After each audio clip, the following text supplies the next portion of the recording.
आत्मअनुशासन व सकारात्मक विचारसरणीवर भर देणारे आत्मामालिक शैक्षणिक व क्रीडा संकुल कोकमठाण। संकुलात सध्या बालसंस्कार शिबिर सुरू असून विद्यार्थ्यांमध्ये नवीन विचारांची पेरणी आणि सकारात्मक ऊर्जा निर्माण होत आहे। याचं महत्त्वाचं कारण म्हणजे परमपूज्य सद्गुरू आत्मामालिक माऊली, ज्यांच्या मार्गदर्शनाने जीवनात योग्य मार्गावर चालण्याची प्रेरणा मिळते। आणि म्हणूनच शिबिरात दाखल झालेल्या विद्यार्थ्यांना परमपूज्य सद्गुरू आत्मामालिक माऊलींचं दर्शन आयुष्यभर लक्षात राहील, जीवनाच्या वाटेवर योग्य मार्गावर चालण्याची प्रेरणा देत राहील। शिबिरात दररोज वसतिगृह रचनेप्रमाणे वेगवेगळ्या हाऊसचे विद्यार्थी आत्मामालिक इंटरनॅशनल कॅम्पसपासून बसने प्रवास करत आश्रमात दाखल झाले। येथील सकारात्मक वातावरण आणि सामूहिक ध्यान तसेच परमपूज्य सद्गुरुदेवांच्या दर्शनाचा लाभ त्यांनी घेतला।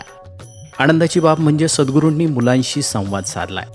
दररोज सगळ्यांनी ध्यान करा म्हणजे जीवनात प्रगती होईल असंही सांगितलंय। सर्व विद्यार्थ्यांना प्रसादही दिलाय।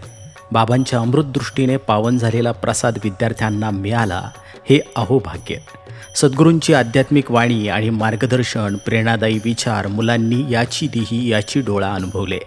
आत्मामालिक बालसंस्कार शिबिराचे विद्यार्थी अशाच प्रकारे बॅच करून आश्रमामध्ये दररोज सायंकाळी दाखल होणार आहेत, अशी माहिती आत्मदर्शनजी बागडे सर यांनी दिली आहे। या उपक्रमाचं भरभरून कौतुक करत असताना संस्थेचे अध्यक्ष माननीय श्रीमान नंदकुमारजी सूर्यवंशी साहेब यांनी परमपूज्य सद्गुरुदेवांचे आशीर्वाद सदैव आपल्या पाठीशी असल्याचं सांगितलं आहे।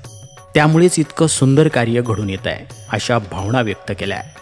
संकुलातील तसेच शिबिरातील विद्यार्थी शिक्षकांनी परमपूज्य सद्गुरुदेवांच्या आदेशाने त्यांनी सांगितल्याप्रमाणे नियमित ध्यान करावं असंही अध्यक्ष साहेबांनी सांगितलं आहे। आत्मामालिक न्यूजसाठी संपादक सागर आहे, कोकमठाण।